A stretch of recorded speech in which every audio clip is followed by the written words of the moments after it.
about these potential high-ranking positions, cabinet secretaries, West Wing jobs?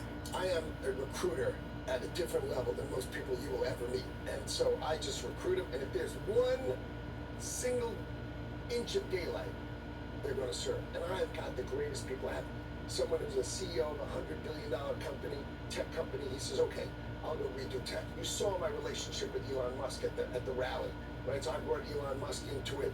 Elon Musk's ability to Doge, he and I worked that out together, and we structured that. But would he actually come into the government? Because, I mean, he'd have to divest. It would be quite tricky. He's not coming into the government. He can't sell SpaceX. He's not going to Tesla. No. So what he's going to be adjacent to it, adjacent to it, and writing software for the government, and then giving the software to the government, so helping the government. It's going to be amazing. One other person who was on stage recently and was talking about coming into the administration is RFK Jr. He said that Trump has promised him control of the public health agencies, HHS, which would be also, CDC, FDA, USDA, all of these agencies. Is that true? Has Trump promised him basically the HHS job?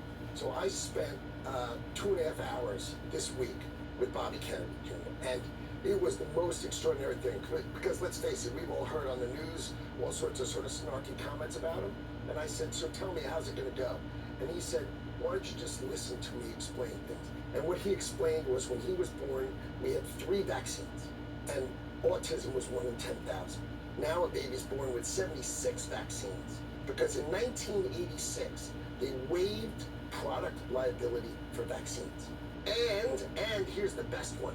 They started paying the people at the NIH, right? They pay them a piece of the money for the vaccine companies. Wait a minute, let me finish. And so all of these vaccines came out without product liability. So what happened now? Autism is 1 in 34. Okay, amazing. Neither of us are doctors. Vaccines are safe. RFK, I mean, why do you think vaccines are safe? There's no product liability anymore. They're not proven. Kids get them and they're fine. Why do you think they're fine? Because they're proven scientifically to be. How about this? There was 1 in 10,000 people with autism. We all know so many more people with autism than had it when we were young. Oh, come on. Okay, I mean, his point is really interesting. But so here's what he vaccines said. Don't cause autism, okay, which is what RFK pushes, which is why people are concerned that he could get a job like HHS. And I don't even think he's not getting a job for HHS. What he's trying to do, here's what he wants to do. He said, I want data. I just want data, because they block the data. But the data's out there. Wait, it's not. They don't want it. Just you can look at it. It's online. He wants the data so he can say, these things are unsafe. He says, if you give me the data, all I want is the data, and I'll take on the data and show that it's not safe. And then if you pull the product liability, the companies will yank these vaccines right off of the market. So that's his point. He's not trying to do anything but things that made sense. And look, this is not where I thought this was going. Because I spent 2.5 hours. RFK Jr. is a vaccine skeptic. He pushes lies about vaccines, and I don't even think if Republicans. Why do you think he pushes lies? Why you said? You said I'm not a scientist, and you aren't. So but just scientists say he pushes lies. Oh, but scientists were paid to say he pushes lies. I mean, let's give him the data. I think it'd be pretty cool to give him the data. Let's see what he comes up with. Okay. I think it's pretty fun. He pushed conspiracies about COVID. He had to apologize for tying vaccine questions to what happened in Germany during the Holocaust. I promise you, so I don't think at all the he's things he said. That anyone's looking at for he said Roundup. Remember Roundup? But you're saying he would not be in charge of HHS? No, of course not. Okay, so he's not going to be like an acting secretary. No. Well, he could be confirmed, but would he be in an acting position or anything like that? I just told you what he wants. He wants to help get data. You're saying he wants access to data, but that he just wants data, and he wants to prove things are wrong. And he says, if I can't prove they're wrong, that's fine. But if I can save millions of Americans' lives and make their lives better. And I think that's pretty cool. I'm not sure so any he's data. Just trying to do it. I don't think any data would back that up. But on the front of acting secretaries, that would mean they don't have to get confirmed by the Senate, which typically cabinet secretaries do. When you're planning this out, has that been a consideration to just have people in acting positions and not confirmed by the Senate in the cabinet?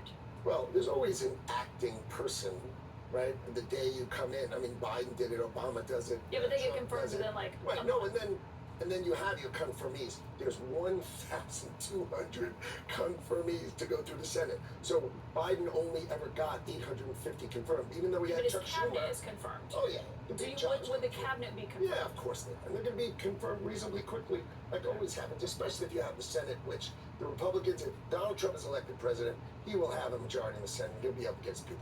We'll see. Howard Lutnick, thank you very much for your time. Really fun. And why Donald Trump is unfit for office. Understand why Trump is a danger to the Republic. You must understand that he is a malignant narcissist.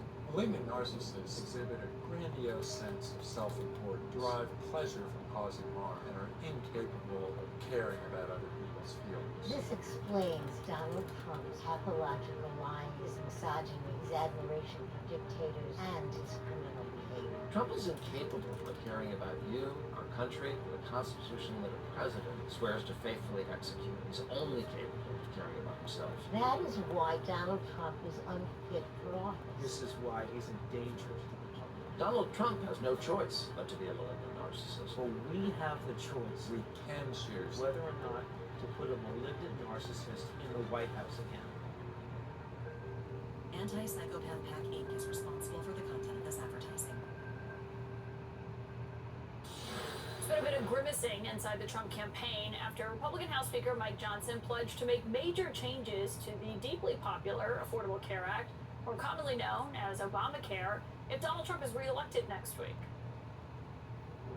Healthcare reform is going to be a big part of the agenda. When I say we're going to have a very aggressive first 100 days agenda, we got a lot of things still on the table. No Obamacare?